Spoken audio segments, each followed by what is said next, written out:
Alright, I'm creating this video as a how-to guide to teach you how to add a keypad to a 2025 F-150. I'm just showing the functionality of this. Everything still works. I can lock it. I'm going to enter my pad off screen, my pin code.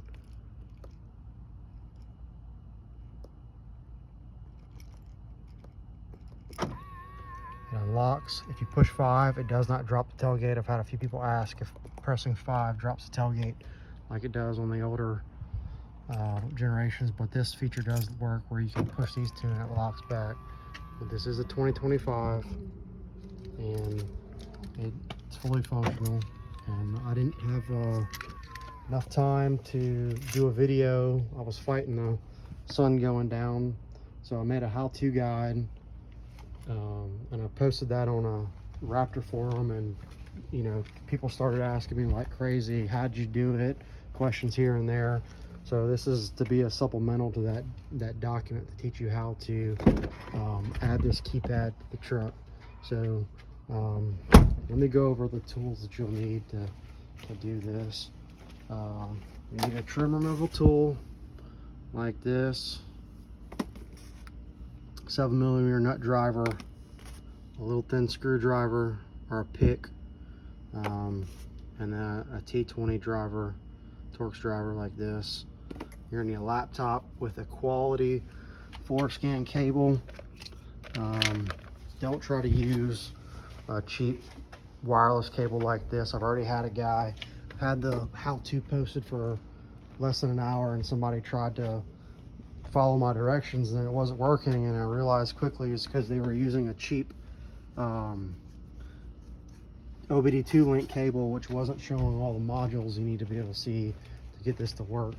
And I'm just showing here, here's a picture of or a shot of, this was the old trim panel that I took off of here, and you can actually trim out the one that comes on the truck with a Dremel or something, and you can trim it out and reuse your existing one. I opted just to order one that was already cut for this modification.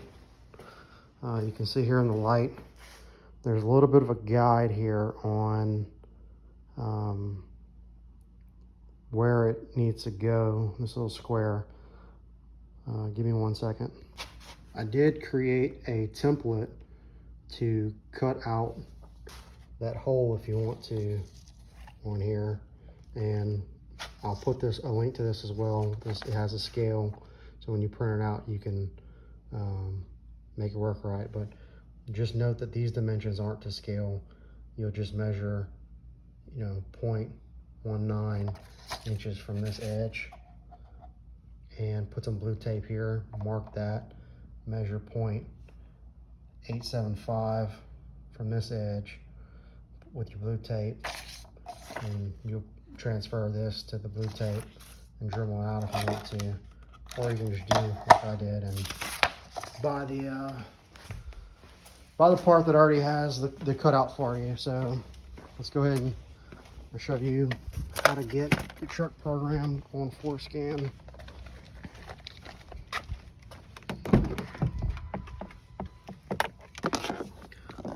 Plug in your OBD2 port of your link tool in the OBD2 port. All right.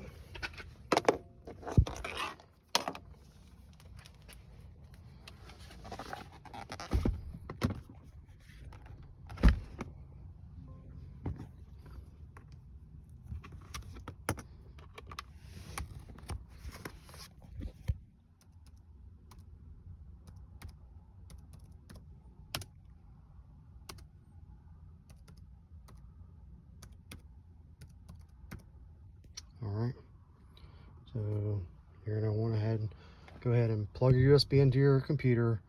I've got a computer running version 2.3.65, and it's working on a 2025 F-150. I do have a Raptor, but I'm pretty sure this will work on any other version of the F-150s. I'm gonna go ahead and hit the ignition on. Ignition's on.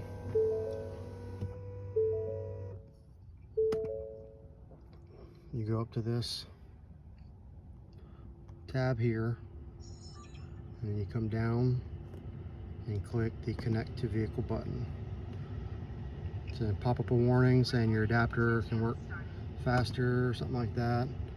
I'm going to go ahead and hit yes and load the profile. It's just saying this because I've already connected my vehicle to this. Okay, I'm going to show you really quickly how to do the FORScan changes. So the first thing you want to do when you're messing with FORScan is always make a backup of your modules before you start changing stuff.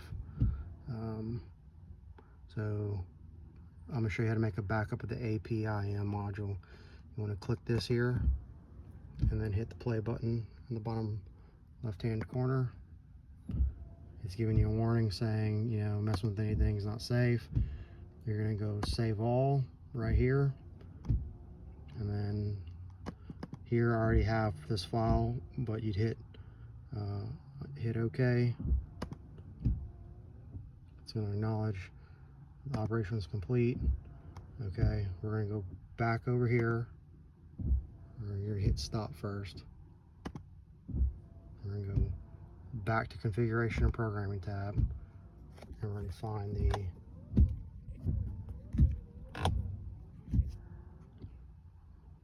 my windshield wipers just kicked on. You're going to find the body control module now as built. All right, we're going to hit the play button.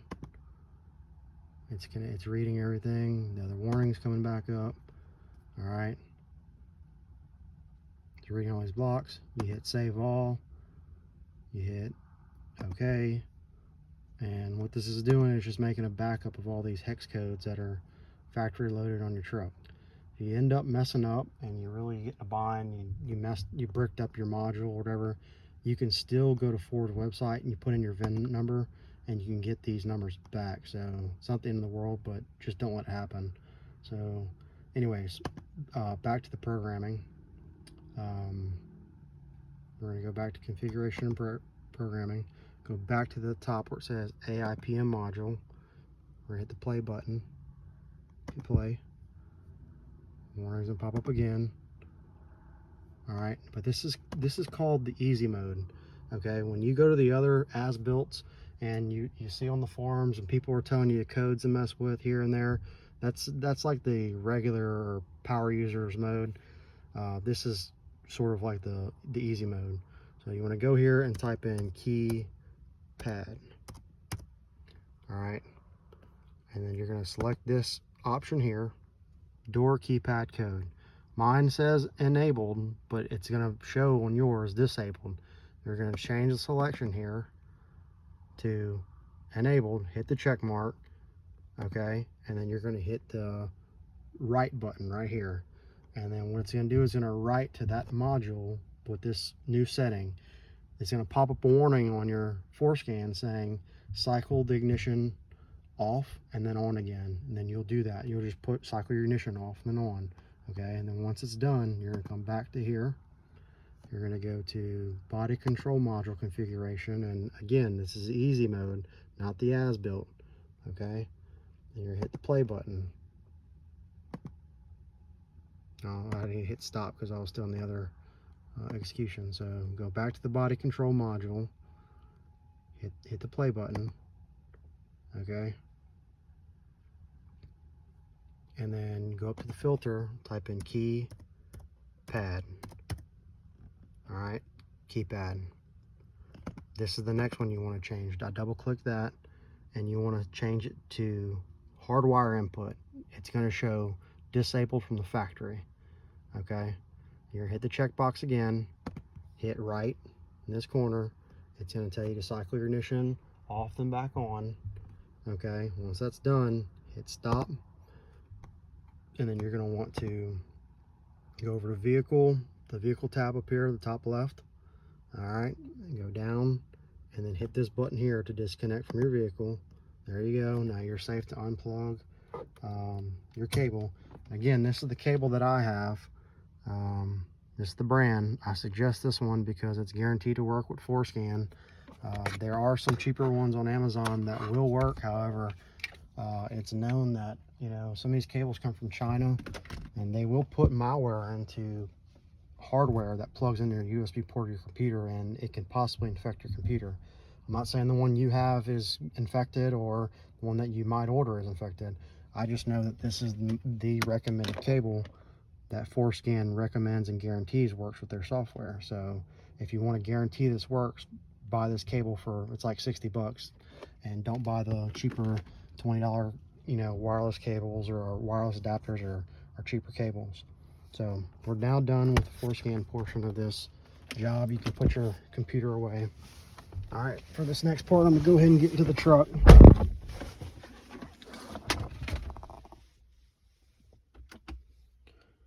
All right, please bear with me since I'm doing this in the dark. But the next part, what you're trying to do is you're trying to get the factory keypad code from the vehicle. And to do this, you removed this little protective pad from your cup holder, and it exposes this hole here, okay? And what you're gonna do is take your key fob. You need both the fobs that came with your vehicle. So they need to be the factory program key fobs. You're gonna take one. I'm gonna turn my truck off first because it was currently on from the FORScan portion. You're gonna stick this in that hole like that. Turn your vehicle on. Count to 4. 1, 2, 3, 4. Hit stop. Get your other key fob. And I only have one with me right now to show you this step. Put your other key fob in just like that. Hit start again. Count 1, 2, 3, 4. And when you look up at your dash, there'll be a warning just like this that says the factory key code in here. It's going to look just like one of these warnings, but your key code's going to be in there. Write that down.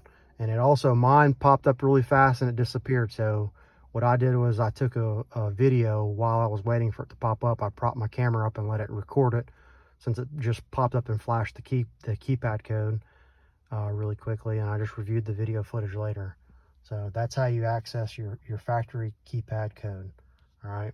Once you have that keypad code, you can come over here to your vehicle settings.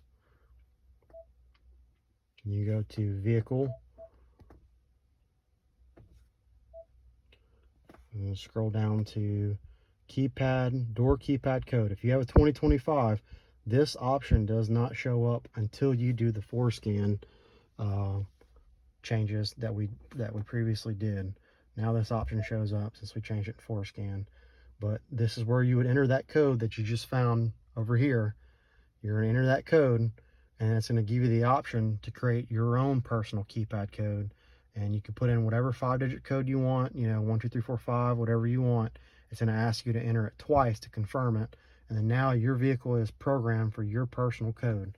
So once we cover adding the actual keypad to the door, your keypad will work with your personal code. So let's move on to the next portion. I'm going to go ahead and turn the engine off. And roll the window down into the door. Okay.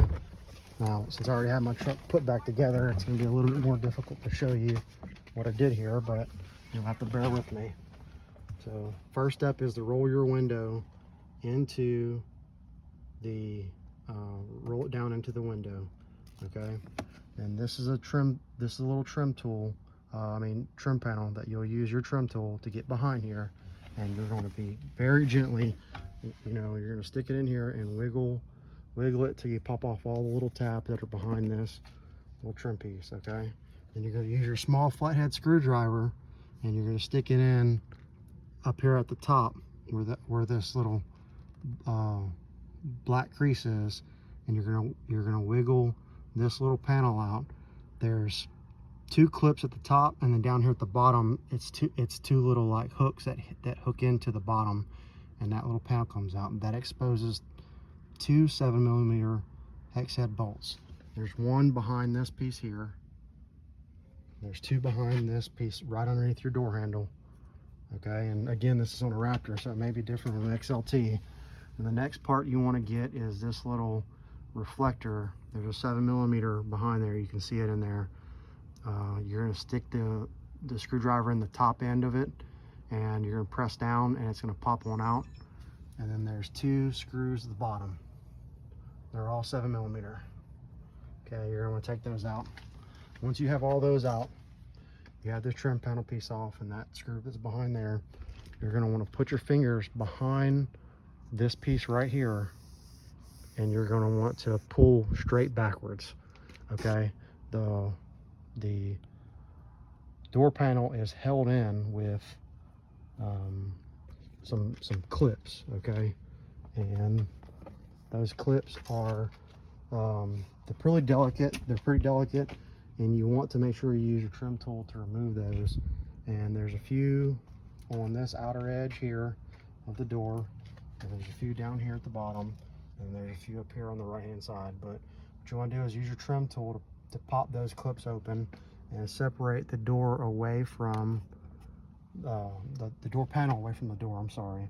And once you have that off, you can proceed to this next step, which is, now that your window's down, you're going to want to start pulling right here and pull this gasket down and out of here. So you're going to pull this gasket out of here, and all the way up to about right here. You can leave it, and you pull it out, pull it out, pull it out, pull it out, pull all this out.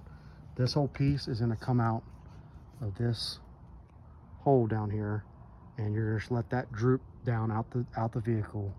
Okay, what you're trying to do is expose 4 screws that are in here. And again, I have all the pictures of where these screws are located in my PDF document. Just refer to those whenever you want to see where these screws are actually located. But behind this rubber piece will be 4 7mm hex screws. That's what you're trying to expose there to get this trim panel out. Also, here's the 20mm screw, torque screw that you need to remove to get this trim piece out.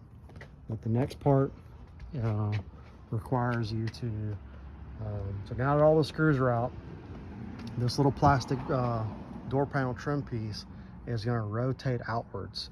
And by rotate outwards, I mean you're going to take this part here and pull it towards you, and it's going to rotate this way outwards, because this edge here is held on by sort of like a clip. It's like a C-shaped piece, and it's held on there. I'll grab my other trim piece to show you what I mean.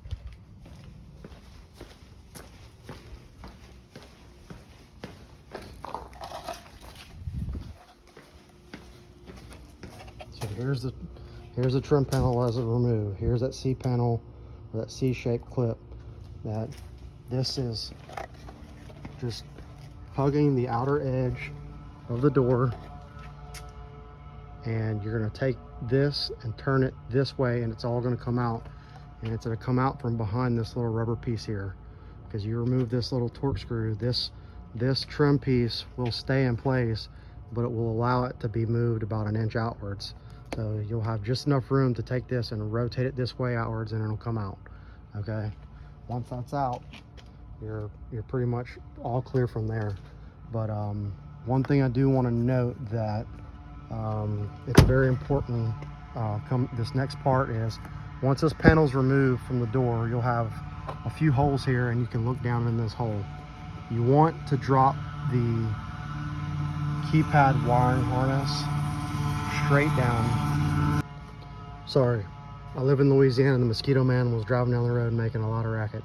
So what I was saying was, once you have this black panel removed off the side of your truck, you're look down into here, and you can see there's a little hole. It's also, I think it's depicted in figure 5 of my PDF document. You're going to look down that hole, and you want to drop that keypad harness straight down into that hole, and you want to go straight down. Okay, don't try to do a shortcut and make the cable go this way to where the connector is about right here.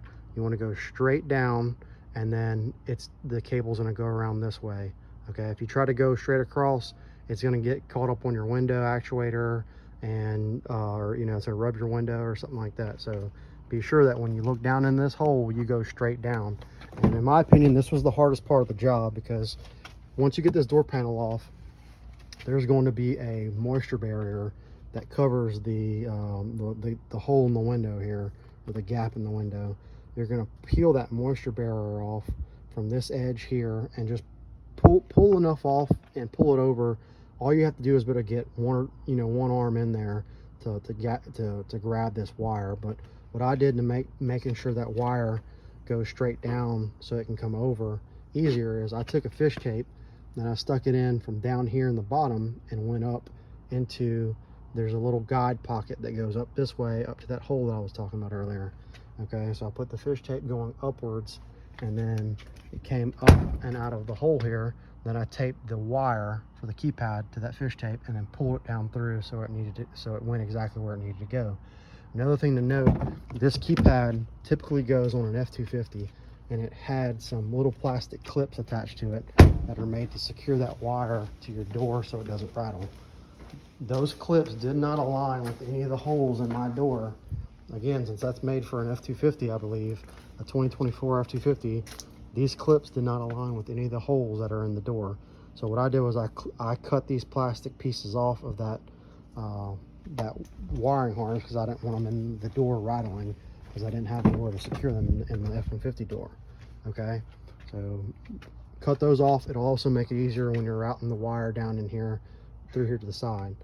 The only other thing I didn't note is at some point after you pull the panel off, the door panel off the door, what I did was I zip tied it to where it was still hanging up into position, but gave me enough room to just kind of work right here in between the door. And the reason why I did that and not opt to disconnect it and move it out the way is you need to be able to roll your window up for this next step. So you're going to end up, you got to turn your vehicle on, have the key with you, roll your window back up. When it's in the up position, the glass won't be in the way to access the factory harness that's here to add the keypad. So if you're looking at this door, let me turn my light on to give you a better shot. So the factory harness is going to be located about midway through the door on a horizontal. There's going to be a horizontal beam going this way, and you'll see a little wiring harness that is attached to that horizontal beam with a little white clip that holds it into place. Use your small screwdriver and you pop out that little white clip, and the little harness comes out. It's got a dummy plug in it from the factory to keep it from getting water and dirt in there. I'll show you what the dummy plug looks like. This is the dummy plug. The way it clips is you press on the side and you pull this out, and the one that comes with your keypad looks just like this. You're going to insert that into that harness that it's clipped into your door, and you can zip tie the what I did was I zip tied that harness that would have been clipped in with those plastic clips we cut off. I zip tied it to the door so that it couldn't move or get in the way of the window actuator or anything like that. So once that's done, you can start putting everything back together. Another thing to note is whenever you go to put the rubber trim piece back in, you're going to have this trim piece that it's a long, I mean, it goes in here probably another 4 inches, and it's kind of difficult to get it in right. But what I did was I put my window up about right here, and I stuffed this trim piece in here first when I started putting everything back together, and I pushed it down to where I used the window almost as a guide so that the rubber went into the right areas. Then I started pressing this back up into place, press this back up, press this back up, and then you press all of it back up into place, and it'll kind of be roughly into place here. Okay, then what you want to do is come on the outside and push all of these or all this rubber back into your new molding here, and everything should look good, and everything should appear as if it was before. You want to press up into here and get all this back in the right positions, so that you have a good seal and you don't get any weird wind noise at say 70 miles an hour on the interstate. But as you can see on mine, I mean, you probably can't see because it's dark, and I apologize again. I was trying to beat the sun to get this job done, and I also made the PDF document, which took a lot of time too. But as you can see, I mean, everything looks exactly how it should be. You don't forget to put your torque screw back in right here. put your 1, 2, 3, 4, 5, 6 screws back in, pop your panel back into place. Another thing I didn't mention was you can easily take this, there's a door lock indicator right here, and there's 2 little blue clips underneath here. You just pinch them and that whole piece comes out, and that really is all the access you need between your door panel. You don't need to disconnect anything else, or I found that you didn't need to. I just zip tied it back in place. Again, refer to my PDF document to see how I zip tied it so that it still held the door in place but gave me enough room to access what I needed. Also, the way I zip tied it, it made it to where you weren't, this door panel wasn't hanging on any of the switch wires or any of that, you don't want to risk pulling those out or breaking those. But the other thing that I've been hit up a lot about is, where'd you order your parts from? What part numbers did you use? It's all in the PDF document. I've got a hyperlink to where I ordered them. I'll even link them in the bottom of the description of this video to everything that I used here so that it can make things easier for you. But again, hope this helps you. I was pretty upset when I realized that Ford did away with the keypad for 2025. However, this totally adds that functionality back to your vehicle. All right, thanks for watching.